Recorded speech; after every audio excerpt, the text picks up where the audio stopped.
La semaine qui vient de s'écouler a de nouveau été intéressante à bien des égards. Nous avons vu beaucoup de violence dans le monde. Comme je l'ai mentionné dans une vidéo du Monde de demain, il y a eu une fusillade ici à Charlotte. Pas grand-chose par rapport à ce qui s'est passé à Chicago, par exemple. Au départ, il disait qu'une centaine de coups de feu avaient été tirés, mais le bilan est maintenant de 4 morts et au moins 181 coups de feu tirés. Cela montre à quel point les choses évoluent rapidement et combien il faut prendre avec prudence les premiers rapports dès qu'un événement se produit. Les journalistes font de leur mieux, mais parfois les choses évoluent tellement rapidement alors que les investigations sont en cours. Mais je voudrais parler de l'Église aujourd'hui. Une nouvelle semaine s'est écoulée et les restrictions sont allégées ici et là dans le monde. Nous avons de plus en plus de congrégations aux États-Unis, au Canada et ailleurs dans le monde qui peuvent rouvrir, et c'est une bonne nouvelle. Mais nous avons toujours beaucoup de congrégations qui ne peuvent pas se réunir car les salles ne sont pas disponibles, parce qu'il y a d'autres restrictions ou d'autres problèmes de réglementation qui nous empêchent de reprendre les réunions maintenant. Néanmoins, nous sommes reconnaissants d'avoir Internet, grâce à quoi nous pouvons diffuser des assemblées en direct. C'est une immense bénédiction, car imaginez que cette crise ait eu lieu quelques années en arrière, il y a encore 15 ans ou 20 ans, nous n'aurions pas eu les capacités dont nous disposons maintenant. Beaucoup de gens ont Internet avec une bonne bande passante, et nous pouvons utiliser ce système dans beaucoup d'endroits.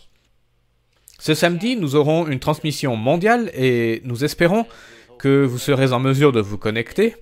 Nous savons qu'il y a la barrière de la langue pour certaines régions, mais nous traduirons ce sermon et il vous sera envoyé ultérieurement. De même, certains d'entre vous vivent dans des pays où l'horaire sera bien trop tardif ou matinal pour que vous puissiez apprécier l'assemblée et qu'elle soit profitable. Vous pourrez également entendre l'enregistrement. Cette semaine, nous avons eu plusieurs réunions concernant la fête des tabernacles, et il est évident que nous devons affronter de nombreux obstacles pour la fête des tabernacles.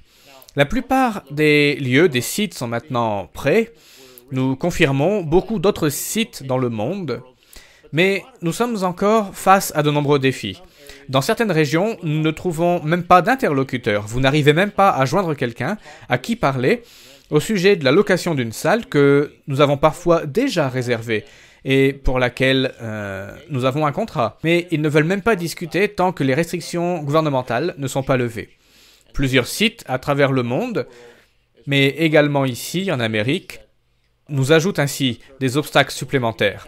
Nous devons être patients et faire de notre mieux. Certains endroits, dans le nord des États-Unis, n'acceptent pas des visiteurs d'autres États.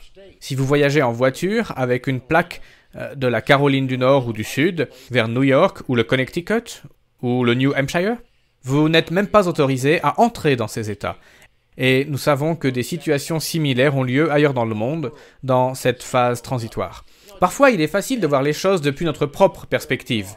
Et ici, aux États-Unis, il y a un immense jeu politique qui s'est mis en place autour de la situation du Covid-19.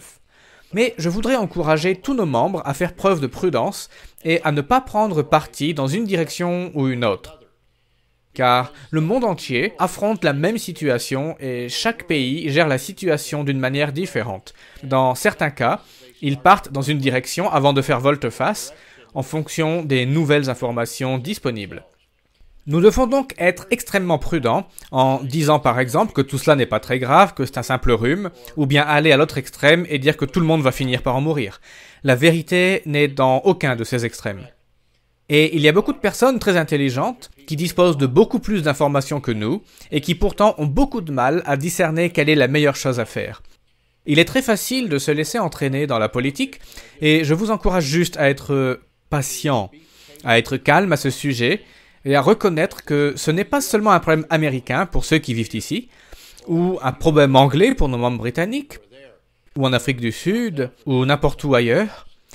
Les gens à travers le monde, les dirigeants à travers le monde essayent de bien cerner la situation et de mettre en place la meilleure approche possible pour protéger les citoyens et dans le même temps pour ne pas détruire davantage ce qui a déjà été endommagé, les économies de nos pays. Personne ne sait où nous en serons vraiment dans 3 mois, mais il est clair que la situation évolue de jour en jour et de semaine en semaine. Certains États en Amérique ont levé les restrictions et ont très peu de cas, tandis que d'autres États rapportent des taux d'infection très élevés. Et ce ne sont pas, pour ceux d'entre nous en Amérique, seulement des États dirigés par les démocrates ou les conservateurs. Encore une fois, la situation a été très politisée, cela ne fait aucun doute. Mais faisons attention de ne pas nous laisser prendre dans cela et ne croyons pas qu'un parti politique ou bien son parti d'opposition n'a pas été séduit par celui qui séduit le monde entier. Satan a séduit le monde entier, et cela inclut les stations de télévision comme Fox News, CNN, MSNBC, tous les médias, de quelque bord que ce soit. Soyons donc très prudents à ce sujet.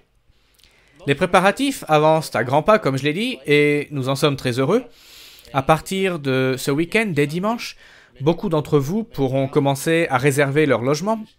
Mais veuillez lire attentivement les annonces à ce sujet. Notez bien votre site de fête à signer et si celui-ci est ouvert. La plupart des régions internationales devront attendre une autre semaine. Soyez assurés que vous recevrez rapidement des informations afin de vous inscrire et de pouvoir observer la fête cette année. Nos coordinateurs établissent un plan A, un plan B, un plan C, voire parfois le plan D et le plan E.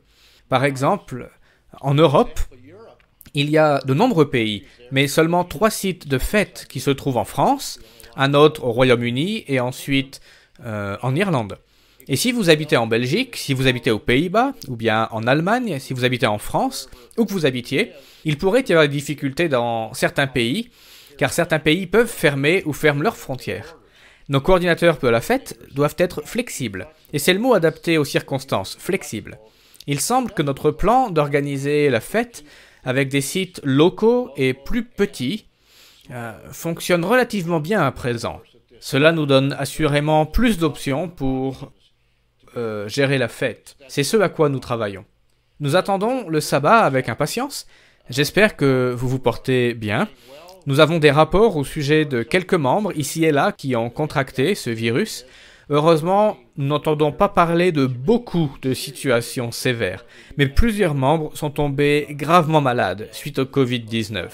C'était Gerald Weston pour l'Église du Dieu vivant, pour la semaine se terminant le 27 juin 2020. Ayez une excellente journée et j'en suis sûr, un sabbat profitable.